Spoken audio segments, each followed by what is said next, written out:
औज़ुबिल्लाहिमिनश्शैतानिर्रजीम बिस्मिल्लाहिर्रहमानिर्रहीम अस्सलामु अलैकुम वरहमतुल्लाहि वबरकातुहू। सूरह मोमिनून है मेरे सामने और सूरह मोमिनून की आयत नंबर 21 है, पारा नंबर 18 है और रुकू नंबर 1 है।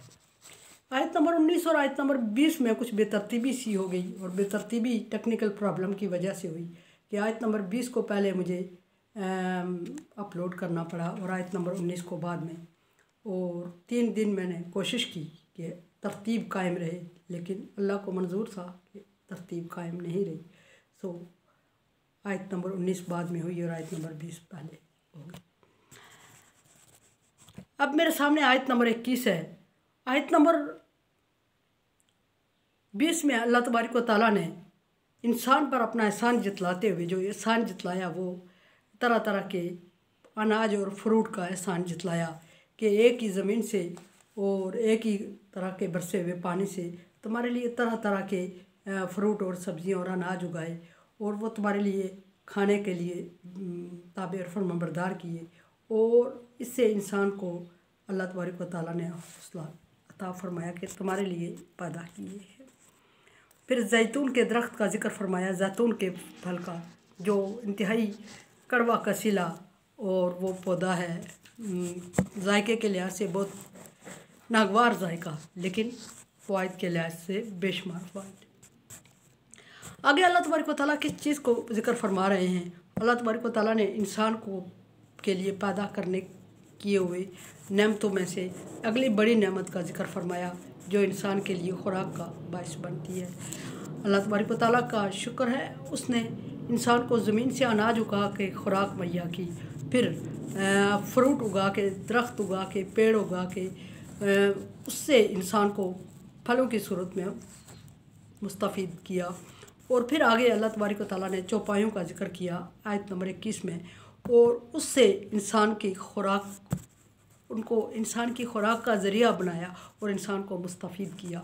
और ना सिर्फ खुराक का ज़रिया बनाया बल्कि सवारी के बार बर्दारी के लिए भी ज़रिया बनाया, और मनाजिल इंसान के सफ़र की उनके ज़रिए से आसान की और इंसान को सिखाया भी उनसे फ़ायदा हासिल करना। और बड़े बड़े ताकतवर ये जो जानवर चौपाए हैं, इनसे फ़ायदा उठाने के लिए इनको ना सिर्फ इंसान को अक्ल, शऊर और इल्म दे के इनसे फ़ायदा अता किया, बल्कि उनको भी अपनी कुदरत से इंसान के ताबे और फरमाबरदार कर दिया। और वो जितनी भी ताकत वाले हों, जितनी भी कुव्वत वाले हों, अपने मालिक के ताबे और फरमाबरदार होते हैं। हाथी, घोड़ा, बैल और इस तरह के बड़े जानवर, छोटा ऐसा जानवर भी एक अगर मुर्गा भी इंसान से मुकाबला करने पे लग जाए तो इंसान को गिरा देता है, लेकिन अल्लाह तबारक व तआला ने इंसान को अक्ल शऊर की दौलत से नवाजा और जानवरों को, चौपायों को ताबे और फरमाबरदार रहने की सलाहियत अता फरमाई। तो हाथी और घोड़े जैसे, शेर जैसे दरिंदों को भी इंसान के ताबे कर दिया और इंसान उससे मुस्तफ़ीद होता है। फरमाया इन्ना लकुम फिल अनाम लाइब्रा, तुम्हारे लिए चौपायों में इबरत है। चौपायों में क्या इबरत है कि ये फ़वाइद पहले मैंने कुछ जिक्र कर दिए, अब देखते हैं कि आदमी नुस्खी को मिम्मा फ़ी बुतूनिहा, ये उन जानवरों का जिक्र हो रहा है जो हलाल हैं।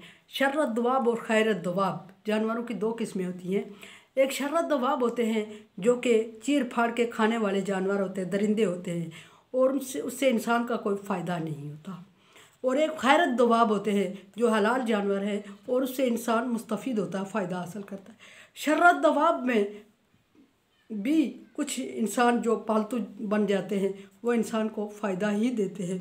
ये अक्ल शऊर अल्लाह तबारक व तआला ने इंसान को अता फरमाया कि वो उनसे किस तरह फ़ायदा उठाए। फरमाया कि यहाँ दूध देने वाले जानवरों का खुसूसन जिक्र हुआ जिससे इंसान दूध हासिल कर। नुस्की कुम फ़ी मिम्मा फ़ी बुतूनिहा, और हमने तुमको पिलाया जो उनके पेटों में है। पेटों से मुराद गाय, जानवर, गाय, भैंस और बकरी और ऊँट, ऊँटनी और इस तरह की दूसरे जानवर जो दूध देते हैं। और दूध बज़ाहिर मतलब उन जानवरों के पेटों में से ही स्टोर होता है और फिर इंसान उससे हासिल करने का ज़रिया कुछ और होता है। फरमाया कि नुस्की को मिम्मा फ़ी बुतूनिहा, तुम्हारे लिए तुम्हें उनके पेटों से पीने वाली चीज़ तुम्हारे लिए निकाली। वलाकुम फ़ीहा मनाफ़िअ कसीरा, और फिर इसमें इतना ही फ़ायदा नहीं है बल्कि तुम्हारे लिए बेशुमार और भी फ़वाइद रखे। वो मिन्हा ताकुलून, और जिसमें से जो तुम्हारे खाने का सबब बनते या तुम जिनको खाने के लिए इस्तेमाल कर रहे हो। बेशुमार फ़वाइद इसलिए कि जानवरों के उन्हीं जानवरों का गोश्त खाया जाता है, उन्हीं जानवरों का दूध पिया जाता है, उन्हीं जानवरों की खाल से कपड़े और ड्रेस और इस तरह की चीज़ें तैयार की जाती, जूते तैयार किए जाते हैं, और उन्हीं जानवरों को सवारी के लिए इस्तेमाल किया जाता है एक जगह से दूसरी जगह। उन्हीं जानवरों से हल जोता जाता है और उन्हीं जानवरों को ज़र मुबादला के हसूल का ज़रिया बनाया जाता है, और उन्हीं जानवरों को इंसान अपने लिए तरह तरह के फ़ायदे के लिए इस्तेमाल करता है। और बड़ी बात ये कि ये हलाल जानवरों की बात हो रही है और उनको अल्लाह तबारक व तआला ने इंसान के ताबे और फरमाबरदार किया, वरना इंसान की क्या मजाल कि ऊँट को ज़िबा करे और उसका गोश्त खाए और पहले उससे फ़ायदा उठाए कि उससे दूध हासिल करे, उससे फ़ायदा उठाए कि उससे उसकी नस्ल को हासिल करे, उससे फ़ायदा उठाए उसे ज़िबा करे, और ज़िबा करने के बाद उसके गोश्त से फ़ायदा उठाए, और गोश्त के बाद उसकी खाल से फ़ायदा उठाए, और फिर उसको जब जो ज़िंदा था तो उसको बार बर्दारी के लिए इस्तेमाल में लाए और उसको इंसान का ताबे और फरमाबरदार कर दिया। और इंसान की ये ताकत और क़ुव्वत नहीं, अल्लाह तबारक व तआला के एहसानात में से एहसान है। फरमाया कि मिन्हा ताकिलून, बेशुमार फ़वाइद के अलावा एक फ़ायदा ये है कि उनमें से तुम खाते हो। खाने का सबब बनाया अल्लाह तबारक व तआला ने, उन्हीं को बेच के बाकी रुपया पैसा हासिल किया जाता है, बिज़नेस किया जाता है। व्यापारी उन्हीं को बेच के घर के तमाम अनाज हासिल करने का ज़रिया बनाते हैं उनको, और फिर उन्हीं को ज़िबा करके गोश्त खाते हैं, उन्हीं की खाल को, उन्हीं की ऊन को बेच के फ़ायदा उठाते हैं, और दूसरे लोग उन्हीं की ऊन को, उन्हीं की खाल को ख़रीद के फ़ायदा उठाते हैं। जब हर तरह एक बंदे ने जानवर पाला, उन्हीं को खेतों में हल जोतने के काम आते हैं, और वही अनाज उगाने का ज़राए में से एक ज़रिया बनते हैं।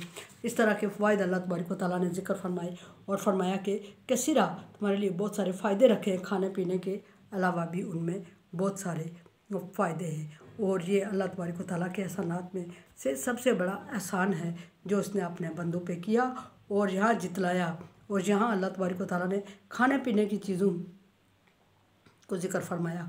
और फिर आगे फरमाया अल्लाह तबारक व तआला अलैहि व अलैहा अलल फुल्की तुहमलून। ये अगली बात चल रही है और वो तो यही चल रहा है, लेकिन बात अगली हो गई है। सो अल्लाह तबारक व तआला ने इंसान के फ़ायदे के लिए सारी चीज़ों को, सारी मखलूक को ताबे और फरमाबरदार कर दिया। अल कुरआन देखें, समझिए और सब्सक्राइब करें और सदका जारिया में मेरा साथ दें। ताअवनु अलल बिर्रि व तक़वा, अल्लाह तबारक व तआला का हुक्म है कि नेकी और अच्छाई के काम में एक दूसरे से तावन करें। सो तावन करें, अदरवाइज़ मैं आपकी राय की मुंतज़िर